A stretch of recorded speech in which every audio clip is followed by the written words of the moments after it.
The predator does not strike until the prey is mapped. They do not launch an assault until they have measured the depth of your silence and the speed of your panic. Most people wait for a visible enemy to appear on the horizon, expecting a loud and clear declaration of war. But the truly dangerous adversary begins with a whisper, a nudge, or a subtle push to see how far you will bend before you break. Direct attacks are the tools of the desperate and the reckless, whereas testing is the hallmark of the calculated manipulator who seeks to own you without ever having to fight you. They push gently, pull back, create moments of discomfort, and watch your internal balance tilt, using these small tremors to predict how you will react to a catastrophic earthquake. This is not accidental. It is a sophisticated gathering of intelligence that allows them to bypass your defenses by making you reveal them yourself. Let's look at this below. 1. The calculation of risk and the illusion of innocence. Strategic testing is the preferred method of the enemy because it grants them total control while assuming zero risk. An open attack is a declaration of intent that invites immediate retaliation, legal consequences, and social exile. It forces the aggressor into a corner where they must win or be destroyed. Testing, however, is shrouded in the fog of plausible deniability. It takes the form of a delayed reply, a backhanded compliment, or a sudden, unexplained change in tone. If you confront them, they retreat into the safety of gaslighting, labeling you as oversensitive or paranoid, thereby making your defensive reaction look like the original transgression. The enemy is not trying to hurt you yet. They are engaged in a diagnostic phase. They want to know exactly how much pressure you can tolerate before you abandon your principles. They are looking for the soft spots in your ego, where you are most desperate for approval or most prone to insecurity. Once they have mapped these coordinates, their uncertainty disappears. They stop guessing and start engineering a scenario where you are trapped by your own patterns. By the time they choose to strike, the battle is already over because they have spent weeks or months practicing on your reactions. Direct conflict ends a situation, but testing builds a long-term architecture of leverage that can be used to drain your resources for years. 2. The user manual of human reactions. Every reaction you offer to a test is a paragraph in a user manual you are writing for your own destruction. Most people believe that reacting quickly or aggressively proves their strength, but in the realm of dark psychology, high reactivity is the ultimate mark of accessibility. When you react emotionally, you are essentially handing the enemy a detailed map of your internal triggers. You are showing them exactly which buttons to press to make you defensive, which topics make you explain yourself, and which silences make you chase them. An enemy is never watching your words. They are measuring the delta between the stimulus they provide and the reaction you produce. Defensiveness is particularly revealing, as it signals a deep-seated need to be understood or validated by others, a need the enemy will gladly exploit to lead you into a trap of your own making. Once they understand your habitual responses, they no longer need power over you because they have your remote control.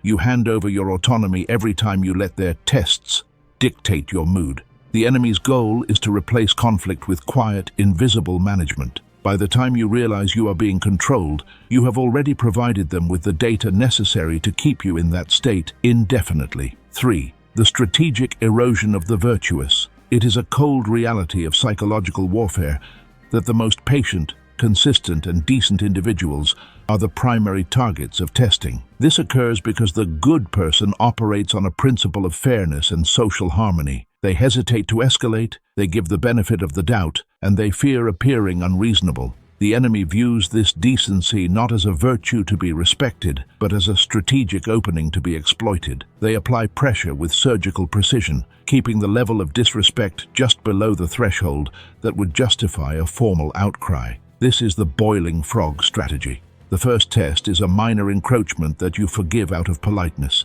The second is a deeper violation that you tolerate to maintain the peace. Over time, your tolerance becomes the new baseline, and your boundaries are pushed further and further back. By the time the pressure becomes unbearable and you finally choose to resist, the enemy has already reframed the narrative. Because you were silent for so long, your eventual defense is painted as an irrational, unhinged outburst.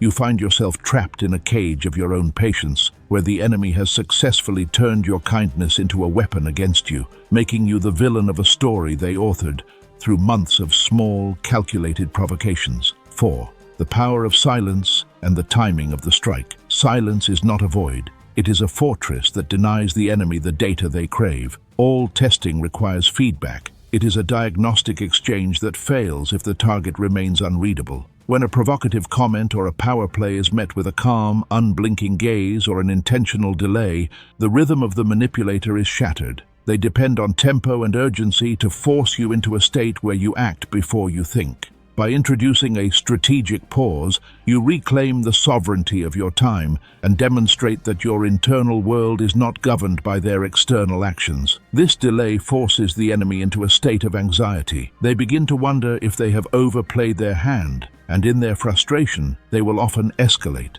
This escalation is critical because it forces the enemy to abandon the safety of the test and move into the territory of the attack, finally exposing their true intent. Awareness is your primary weapon during this phase. You do not react to every small jab. You observe the pattern until it is unmistakable. However, being unreadable does not mean being a doormat. When action becomes necessary, when the enemy has moved from probing to genuine violation, the response must be clean, final, and devastating. You do not explain, you do not argue, and you do not negotiate. You strike once with the full weight of your accumulated observation, removing their access to you permanently and leaving them with no data to understand how you defeated them. 5. The finality of distance and the cessation of access. The ultimate resolution in the game of psychological testing is not a counter-argument, but the total removal of access. Striking back in a loud or emotional way only keeps you locked in the enemy's orbit, providing them with more information and more opportunities to manipulate you. True victory is found in the finality of distance. Once you have identified a tester, you must understand that they are a permanent threat to your peace. They do not need an explanation for your departure. Because an explanation is a form of intimacy they have forfeited the right to receive. To explain your boundaries is to give them a manual on how to circumvent them next time. Strategic distance, whether it is physical, emotional, or digital,